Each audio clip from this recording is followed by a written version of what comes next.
Hi everyone, मी प्राध्यापक Anil Maske from Maske academy Umarkhed. आज आपण डिस्कस करणार आहोत 8.2 human respiratory system. Human respiratory system brings about the inhalation and exhalation. Human respiratory system inhalation आणि exhalation म्हणजे inspiration and exhalation किंवा expiration. Okay, expiration मध्ये involve होते आणि त्यानंतर हे जे काही इन्स्पायर केलेली एअर आहे ती लंग लेवलला एक्सचेंज होते, लंग्स मध्ये एक्सचेंज होतं, गॅसेसचं एक्सचेंज होतं लंग मध्ये.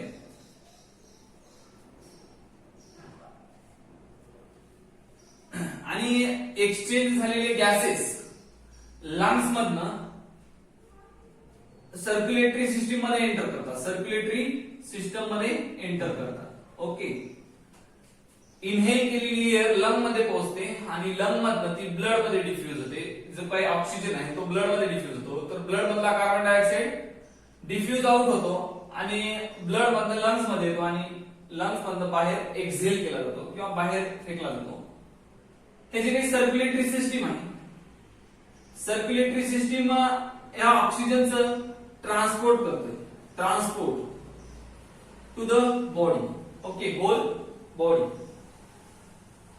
इन्स्पिरेशन करतो, श्वास घेतो, तो श्वास लंग मध्ये जातो, लंग मधला श्वास म्हणजे जे काही ऑक्सिजन आहे तो ब्लड मध्ये डिफ्यूज होतो.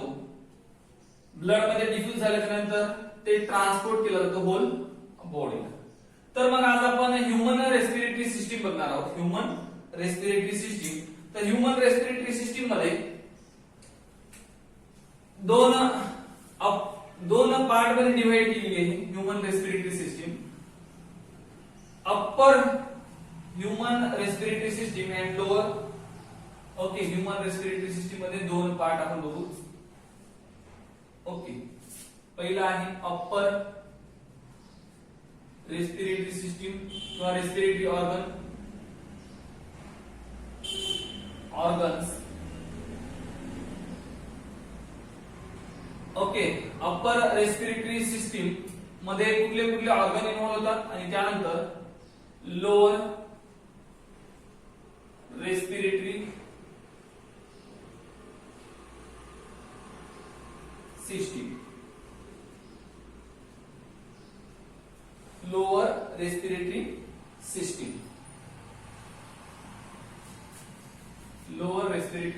सिस्टीम. तर अप्पर रेस्पिरेटरी सिस्टीम मध्ये एक्सटर्नल नेअर्स किंवा नॉस्ट्रिल्स म्हणून आपण नॉस्ट्रिल्स. त्यानंतर नेझल कॅव्हिटी किंवा असं लिहितो आपण याला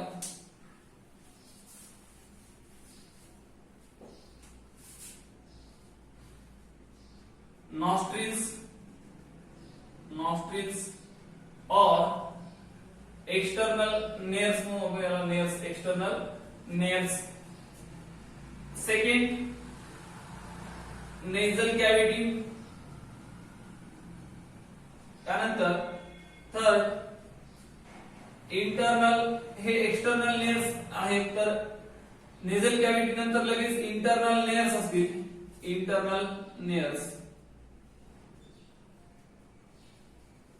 इंटरनल नॉस्ट्रिल्स किंवा नॉस्ट्रिल्स. ओके, त्यानंतर फॅरिंग्स. Okay, throat.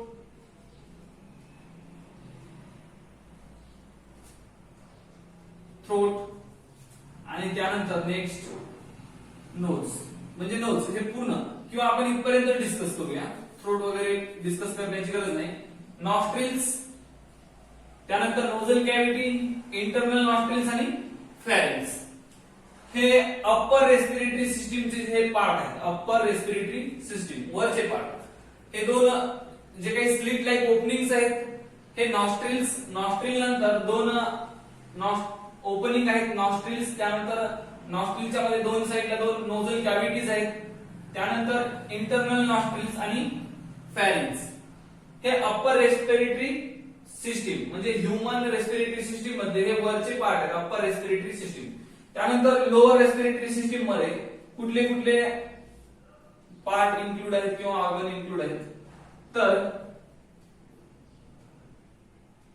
फॅरिंग्स नंतर इकडे लोअर रेस्पिरेटरी सिस्टीम मध्ये लॅरिंग्स, त्यानंतर ट्रकिया, देन ब्रॉन्काय, त्यानंतर ब्रॉन्कायोल्स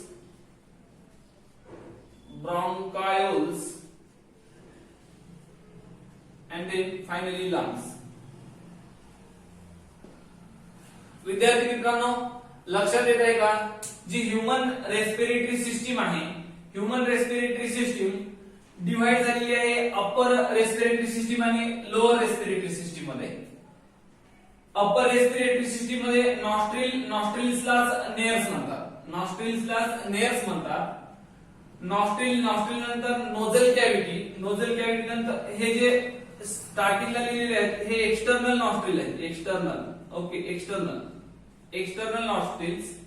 त्यानंतर नोझल कॅव्हिटी नंतर इंटरनल नॉस्ट्रिल्स आणि त्यानंतर फॅरिंग्स. ओके, बुक मध्ये या ठिकाणी नोझोफॅरिंग्स दिलेला आहे आणि नोझोफॅरिंगच्या नंतर थ्रोट दिलेला आहे. तर तुम्ही जनरली या ठिकाणी फॅरिंग्स एवढंच आपण कन्सिडर करू, थोडं सोपं जाईल. Nostrils, nozzle cavity, internal nostrils आणि फॅरिंग्स हे अप्पर रेस्पिरेटरी सिस्टीम मध्ये येणारे पार्ट आहेत. तर त्यानंतर इकडे लोअर रेस्पिरेटरी सिस्टीम मध्ये लॅरिंग्स म्हणजे व्हॉइस बॉक्स, लॅरिंग्स, त्यानंतर विंड पाईप, ट्रकिया, त्यानंतर ब्रॉन्काय डिवाइड होतात ब्रॉन्कायल्स मध्ये आणि हा ब्रॉन्कायल्स फायनली आपण या लंग्स या स्ट्रक्चरला इन्क्लूड करू. ब्रॉन्काय एंटर होतात लंग्स मध्ये. ओके, लॅरिंग्स, ट्रकिया, ब्रॉन्कायल्स आणि लंग्स. लक्षात आलं? स्क्रीनशॉट घ्यायचं असते तर घेऊ शकता. अप्पर रेस्पिरेटरी सिस्टीम आणि लोअर रेस्पिरेटरी सिस्टीम अशा पद्धतीने डिवाइड झालेली आहे. तर त्यानंतर पहिल्यांदा स्ट्रक्चर बघणार आहोत. हे जे काही रेस्पिरेटरी सिस्टीम आहे या रेस्पिरेटरी सिस्टीम मध्ये पहिल्यांदा आपण नोजचं स्ट्रक्चर बघणार आहोत. Knows. Okay, knows.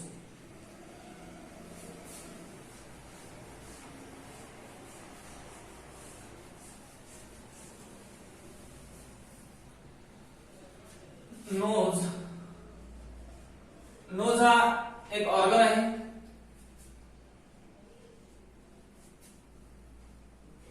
Two slit-like openings present in a nose that is called as nostrils. Okay, दोन ओपनिंग्स असतात नोज मध्ये, दोन ओपनिंग्स असतात त्याला नॉस्ट्रिल्स म्हणू. आपल्याला जे समोरून दिसतात त्या दोन ओपनिंग्स आहेत त्याला नॉस्ट्रिल्स किंवा नेअर्स म्हणू. ओके, सपोज या ठिकाणी आपण डायग्राम काढू.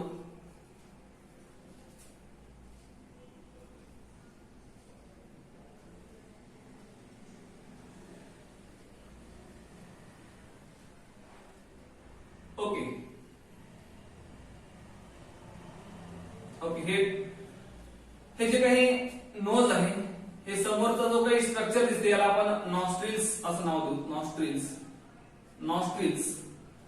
नॉस्ट्रिल्सला ऑर मध्ये नेअर्स म्हणतात. ओके, नॉस्ट्रिलला नेअर्स म्हणतात. तर हे बाहेरची साईड आहे म्हणून याला आपण एक्सटर्नल नॉस्ट्रिल म्हणतो. एक्सटर्नल नॉस्ट्रिल किंवा एक्सटर्नल नेअर्स म्हणतो. ओके, हे जे काही एक्सटर्नल नॉस्ट्रिलच्या लगेच नंतर समोर नोझल कॅव्हिटी प्रेझेंट आहे. नोझल किंवा नेझल चेंबर किंवा नेझल कॅव्हिटी म्हणतो. Nasal cavity. Okay, nasal cavity present आहे. नेझल कॅव्हिटी ही जी काही नेझल कॅव्हिटी आहे किंवा नेझल चेंबर आहे हे डिवाइड झालेले आहे दोन नेझल, हे जे काही दोन स्लिट लाईक ओपनिंग आहेत त्यानंतर नेझल कॅव्हिटी सुद्धा दोन चेंबर मध्ये डिवाइड झालेली आहे. नेझल चेंबर किंवा nasal cavity is divided by two chambers divided by mesenteroid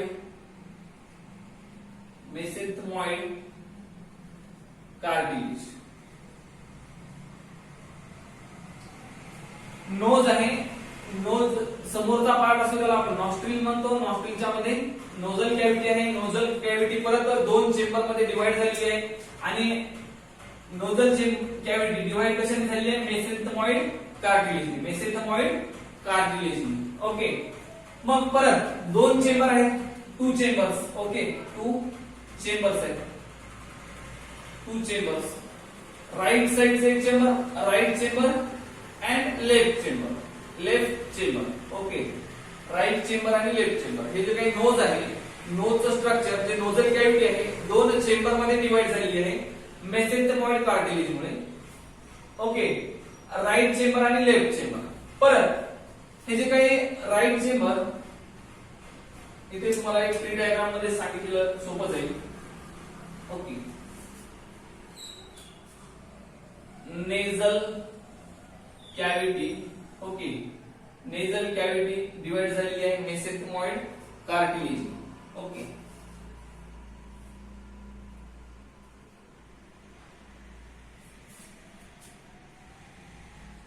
मेसेंथेमॉइड cartilage. Okay, यामुळे डिव्हिजन झालेलं आहे. राइट चेंबर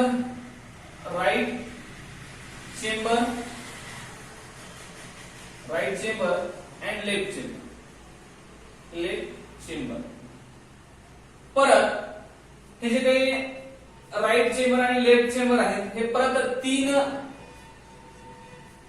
पार्ट मध्ये सब डिवाइड झालेले. ओके, पहिला आहे वेस्टिब्युल चेंबर,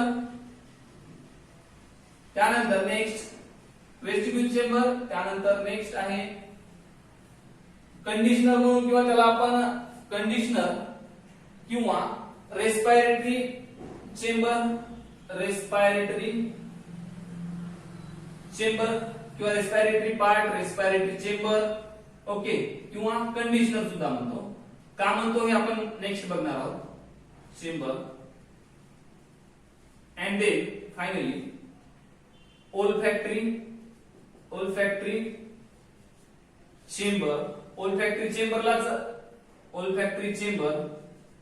चेंबरलाच सेन्सरी चेंबर सुद्धा म्हणतात. ओल्फॅक्टरी चेंबरला सेन्सरी चेंबर म्हणतात.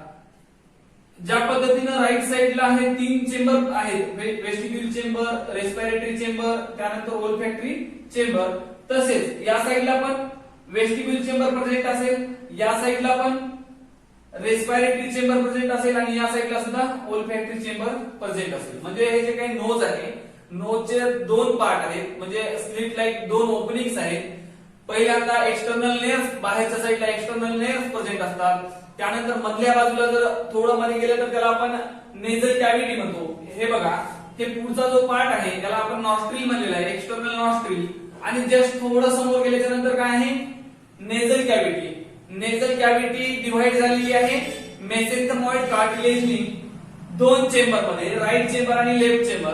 आणि परत राइट चेंबर सुद्धा तीन पार्ट मध्ये, म्हणजे राइट चेंबर तीन पार्ट मध्ये डिवाइड झालेला आहे. Vestibule chamber, respiratory chamber, respiratory चेंबरलाच आपण कंडिशनर म्हणू, आणि ओल्फॅक्टरी चेंबरलाच आपण सेन्सरी चेंबर म्हणू. ओके, आणि जसं की या साइडला हे तीन चेंबर आहेत, वेस्टिब्युल चेंबर, रेस्पिरेटरी चेंबर, ओल्फॅक्टरी चेंबर, तसेच या साइडला पण वेस्टिब्युल चेंबर, रेस्पिरेटरी चेंबर आणि ओल्फॅक्टरी चेंबर या ठिकाणी प्रेझेंट असतील. ही आहे नेझल कॅव्हिटी. ओके, तर सपोज हे जे एरो दाखवतो, इकडे लक्ष द्या, या एरो दाखवतो. सपोज पहिला या ठिकाणी असेल वेस्टिब्युल चेंबर, त्यानंतर नेक्स्ट असेल रेस्पिरेटरी चेंबर, त्यानंतर नेक्स्ट असेल ओल्फॅक्टरी चेंबर. ओल्फॅक्टरी चेंबर संपल्यानंतर या ठिकाणी जी एंडिंग असेल, या एंडिंगलाच आपण काय म्हणू, इंटरनल लेयर्स, इंटरनल नेअर्स म्हणू. ओके, किंवा इंटरनल नॉस्ट्रिल किंवा इंटरनल लेयर्स या पार्टला म्हणू. ओके, आणि लगेच या पार्टच्या समोर काय प्रेझेंट आहे, या पार्टच्या समोर लगेच प्रेझेंट आहे फॅरिंग्स. फॅरिंग्स. ओके, हा काय आहे, फॅरिंग्स. लक्षात येते का? नोज आहे, नोजच्या दोन स्लिट लाईक ओपनिंग आहेत, दोन ओपनिंग आहेत नोजला. स्टार्टिंगच्या ज्या ओपनिंग आहेत त्या ओपनिंगना नॉस्ट्रिल्स म्हणतात. नॉस्ट्रिलच्या जस्ट समोर गेल्याच्या नंतर नेझल कॅव्हिटी आहे. नेझल कॅव्हिटी मध्ये पण दोन चेंबर आहेत, डिव्हायडेड झालेले आहेत मेसेंथमाइड कार्टिलेजने. त्यानंतर दोन चेंबर, राईट चेंबर आणि लेफ्ट चेंबर. राईट चेंबर मध्ये सुद्धा 3 सब पार्ट आहेत आणि लेफ्ट चेंबर मध्ये सुद्धा तेच सब पार्ट आहेत. तर आपण आता एक वन बाय वन बघू की वेस्टिब्युल चेंबर काय आहे. वेस्टिब्युल चेंबर काय आहे, what is the vestibule chamber.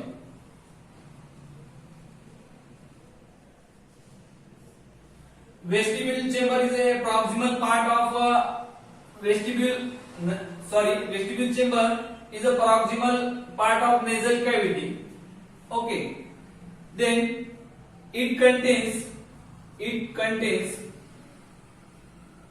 hairs and mucus is present to trap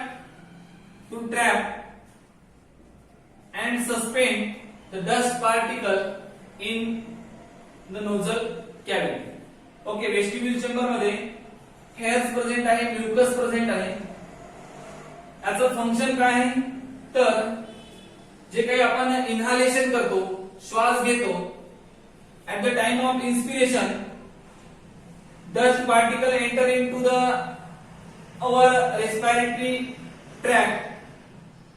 मग या रेस्पिरेटरी ट्रॅकच्या फर्स्ट स्टेपलाच म्हणजे पहिल्याच स्टेपला हेअर प्रेझेंट आहे, म्युकस प्रेझेंट आहे.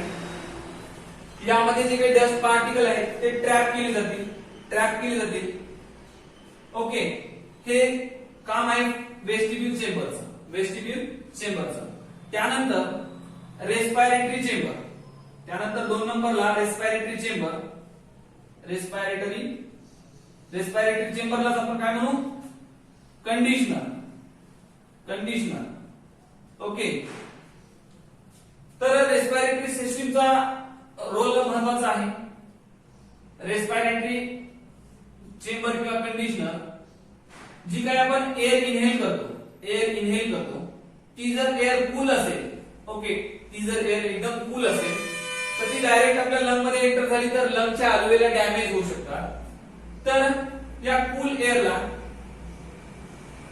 थोडस टेम्परेचर प्रोव्हाइड करणे, हॉट करणे आणि मध्ये पाठवणे. म्हणजे जसं की बॉडी टेम्परेचरला आपल्याला जशी एअर रिक्वायर्ड आहे तशी ज्या टेम्परेचर मध्ये रिक्वायर्ड आहे त्या टेम्परेचर मध्ये नॉर्मल एअर मध्ये पाठवण्याचं काम हे रेस्पिरेटरी चेंबर करतं.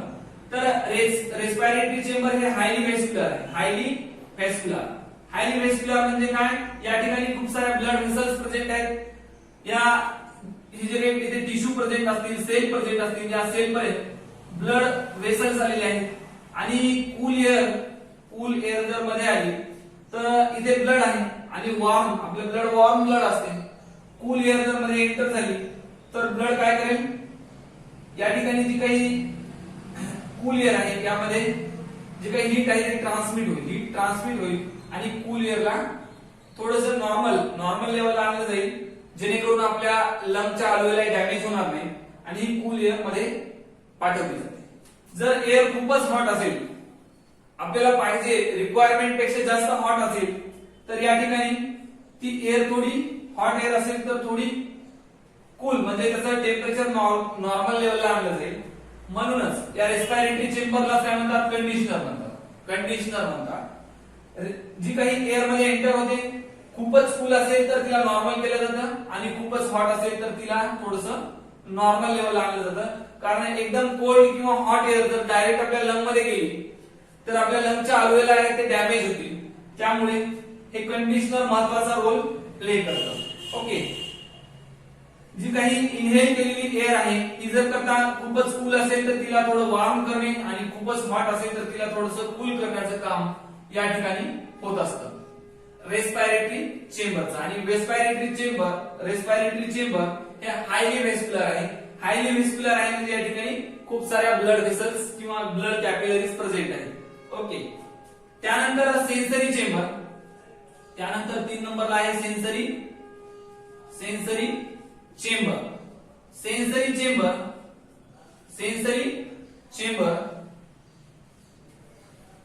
या सेन्सरी चेंबर मध्ये काही सेन्सरी सेल आहेत. ओके, ओल्फॅक्टरी हा अपर मोस्ट पार्ट आहे, रेस्पिरेटरी सिस्टीमचा अपर मोस्ट पार्ट आहे. तर या ठिकाणी सेन्सरी इपिथेलियम सेल प्रेझेंट आहेत. Olfactory epithelium cell, ओल्फॅक्टरी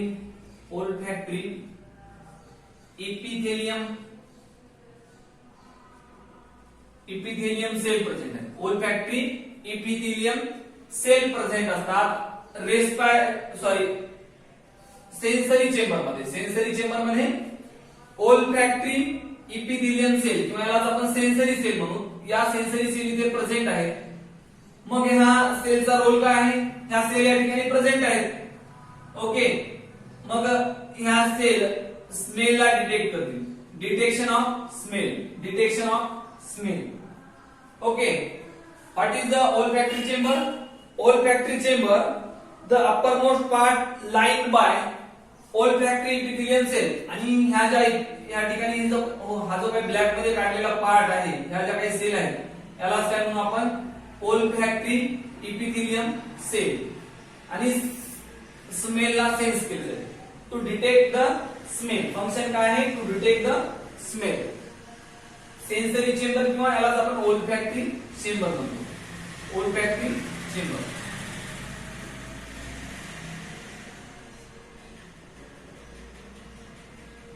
okay, olfactory chamber. तर लक्षात आलं का मित्रांनो? नोज मध्ये काय आहे? एक्सटर्नल लेयर्स, इंटरनल लेयर्स आणि मध्ये जो पार्ट आहे नोझल कॅव्हिटी. ही जी नेझल कॅव्हिटी आहे हीच महत्वाचा रोल प्ले करते. महत्वाचा रोल या ठिकाणी नेझल कॅव्हिटीचा आहे. नेझल कॅव्हिटी मध्ये 3 पार्ट आहेत. राईट चेंबर मध्ये 3 आहेत, वेस्टिब्युल चेंबर, रेस्पिरेटरी चेंबर आणि ओल्फॅक्टरी चेंबर. एका सोप्या भाषेत लक्षात ठेवा. वेस्टिब्युल चेंबर मध्ये हेअर स्ट्रक्चर आणि म्युकस प्रेझेंट आहे. त्यामुळे वेस्टिब्युल चेंबर मध्ये डस्ट पार्टिकल ट्रॅप करून ठेवले जातात. डायरेक्ट जे काही डस्ट आहे, पोल्युटंट्स आहेत ते डायरेक्ट आपल्या लंग्स मध्ये पोहोचू नये याकरिता हे स्ट्रक्चर प्रेझेंट आहे वेस्टिब्युल स्ट्रक्चरचं. त्यानंतर रेस्पिरेटरी चेंबरचं काम काय आहे? जी काही कूल एअर किंवा हॉट एअर आहे ती नॉर्मल लेवलला आणणे आणि नॉर्मल एअर आपल्या लंग कडे पास करणे. त्यानंतर सेन्सरी चेंबरचं फंक्शन काय? To detect the smell. त्यानंतर पुढचा पार्ट आहे इंटरनल लेयर्स. आणि इंटरनल लेयर्स नंतर लगेच स्ट्रक्चर स्टार्ट होतं फॅरिंग्स.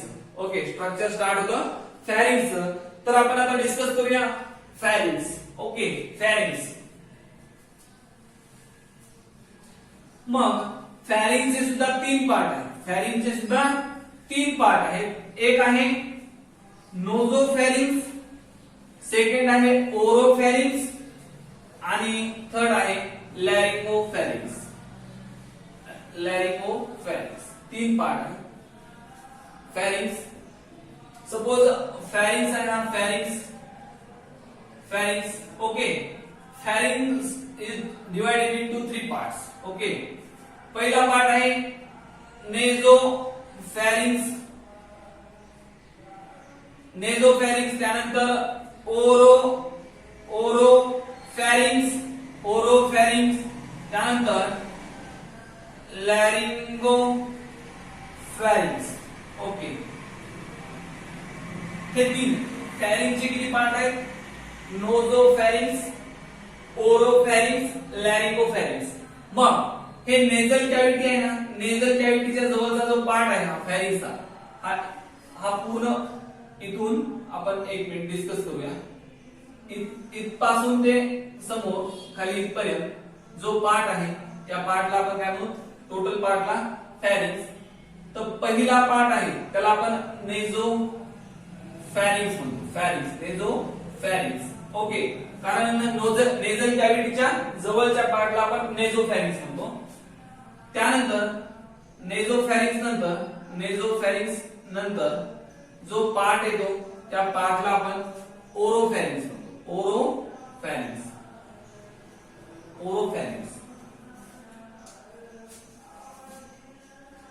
ओरोफॅरिंग्स का म्हणतो यामधल्या पार्टला, तर ही आहे आपली ओरल कॅव्हिटी, ओके, एक ओरल कॅव्हिटी. एअर अशी पास होईल फॅरिंग्स मधनं, इकडे पास होईल एअर, ओके. आणि जे काही फूड पार्टिकल आहेत हे फूड पार्टिकल असे पास होतील इकडे इसोफॅगस. हा काय आहे,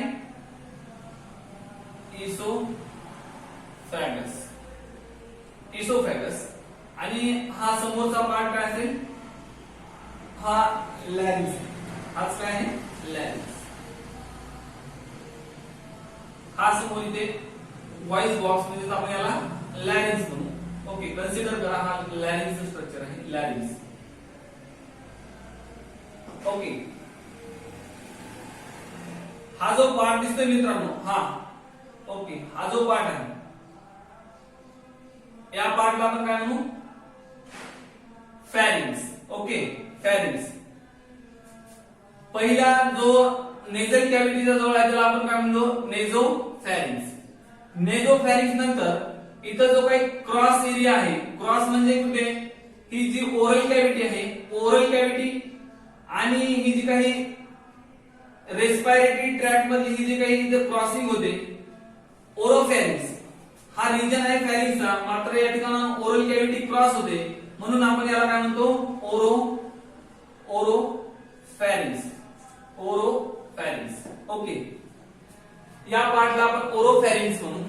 आणि फॅरिंग्सचा जो पार्ट लॅरिंगच्या जवळ आहे याच पार्टला आपण काय म्हणतो विद्यार्थी मित्रांनो, लॅरिंगोफॅरिंग्स.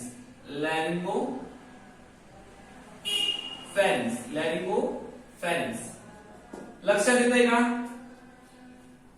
फॅरिंग्स या नोझल कॅव्हिटी पासून लॅरिंग्स पर्यंत स्ट्रक्चर आहे फॅरिंग्स. ही मागची जी ट्यूब आहे मागच्या बाजूच्या ट्यूबला इसोफॅगस म्हणतात आणि समोर स्टमक कडे जाईल. आपल्याला या डायजेस्टिव्ह सिस्टीमची सध्या काही गरज नाही, परंतु ओरोफॅरिंग्स म्हणजे काय हे लक्षात देण्याकरिता ही ट्यूब काढलेली आहे. ओरोफॅरिंग्स म्हणजे हा कॉमन पॅसेज आहे एअर साठी, फूड साठी आणि वॉटर साठी. कॉमन पॅसेज आहे ओरोफॅरिंग. नोझोफॅरिंग्स, ओरोफॅरिंग्स आणि लॅरिंगोफॅरिंग्स हे पूर्ण स्ट्रक्चर मिळून याला काय म्हणू आपण, फॅरिंग्स. ओके, लक्षात येते का विद्यार्थी मित्रांनो? पहिल्यांदा झालं नोजचं स्ट्रक्चर, त्यानंतर फॅरिंग्स आहे. फॅरिंग्सचे 3 पार्ट आहेत. नोझोफॅरिंग्स जो नोजच्या जवळ आहे, ओरोफॅरिंग्स ज्या ठिकाणावरून कॉमन पॅसेज आहे फूड आणि एअर आणि वॉटर साठी त्याला आपण ओरोफॅरिंग्स म्हणलेला आहे. ओरल कॅव्हिटी या ठिकाणी क्रॉस झालेली आहे. त्यानंतर पुढचा पार्ट आहे तो लॅरिंगोफॅरिंग्स म्हणजे लॅरिंगच्या जवळ. ओके, म्हणजे लॅरिंग्स मध्ये जाताना समोर एक्सटेंड होणार आहे लॅरिंग्स मध्ये. आणि या 3ही पार्टला आपण फॅरिंग्स म्हटलेलं आहे. तर आपण वन बाय वन बघू. नेझोफॅरिंग इज लगेच कधी आहे, नोझल कॅव्हिटी संपल्या नोझोफॅरिंग्स आहे. आणि ओरोफॅरिंग्स हा लॅरिंगोफॅरिंग्स आणि नेझोफॅरिंग्सच्या मधला रिजनला आपण ओरोफॅरिंग्स म्हणतो. आणि लॅरिंगोफॅरिंग्स हा शेवटचा रिजन आहे जो लॅरिंग्स मध्ये एंटर करणार आहे. आता यानंतर नेक्स्ट पुढचा पार्ट असेल लॅरिंग्स. तर हा थोडा महत्वाचा म्हणजे काय, common passage for food, air and okay. Nasopharynx आणि ओरोफॅरिंक्सच्या मध्ये एक पॅलेट बोन प्रेझेंट असतं. नेझोफॅरिंक्स आणि एरोफॅरिंक्सच्या मध्ये एक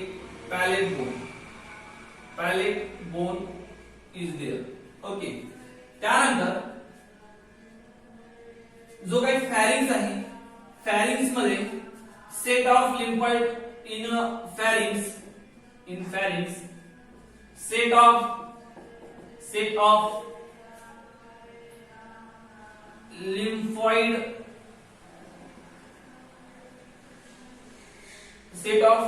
lymphoid organs that is tonsils. Okay. Pharynx मध्ये जो सेट ऑफ लिम्फॉइड ऑर्गनचा सेट असतो त्यालाच आपण काय म्हणू, tonsils. Okay. In pharynx, in the region of pharynx, the set of lymphoid organs that is called as tonsils. Okay. मग हे आहे फॅरिंक्सचं स्ट्रक्चर. लक्षात आलं का? नॉस्ट्रिलच्या नंतर नोझल कॅव्हिटी मध्ये परत 3 पार्ट, वेस्टिब्युल चेंबर, त्यानंतर रेस्पिरेटरी चेंबर, त्यानंतर ओल्फॅक्टरी चेंबरच्या नंतर पुढचा पार्ट आहे इंटरनल लेअरच्या नंतर लगेच फॅरिंक्स आहे. फॅरिंक्स डिवाइड झालेला आहे 3 पार्ट मध्ये, नेझोफॅरिंक्स, ओरोफॅरिंक्स आणि लॅरिंगोफॅरिंक्स. आणि लॅरिंगोफॅरिंक्सच्या नंतर नेक्स्ट रिजन येणार आहे तो म्हणजे डायरेक्ट लॅरिंक्स, व्हॉइस बॉक्स. आणि हा लॅरिंगचं स्ट्रक्चर आपण उद्याच्या लेक्चर मध्ये लॅरिंगचं स्ट्रक्चर म्हणजे त्याला आपण व्हॉइस बॉक्स म्हणतो. व्हॉइस कसा क्रिएट करतो, म्हणजे आपला आवाज कसा प्रोड्यूस होतो, व्हॉइस कसा क्रिएट होतो, तो लॅरिंग्स मध्ये काय म्हणजे कसं प्रेझेंटेशन आहे, काय आहे हे उद्याला आपण डिटेल मध्ये डिस्कस करणार आहोत. लॅरिंग्स आणि त्या पुढचा पार्ट आहे ट्रकिया आणि लॅरिंग्स आपण उद्याच्या लेक्चर मध्ये डिस्कस करणार आहोत. विद्यार्थी मित्रांनो, तुम्हाला हा व्हिडिओ आवडला असेल तर लाईक, सबस्क्राईब आणि शेअर करायला विसरू नका.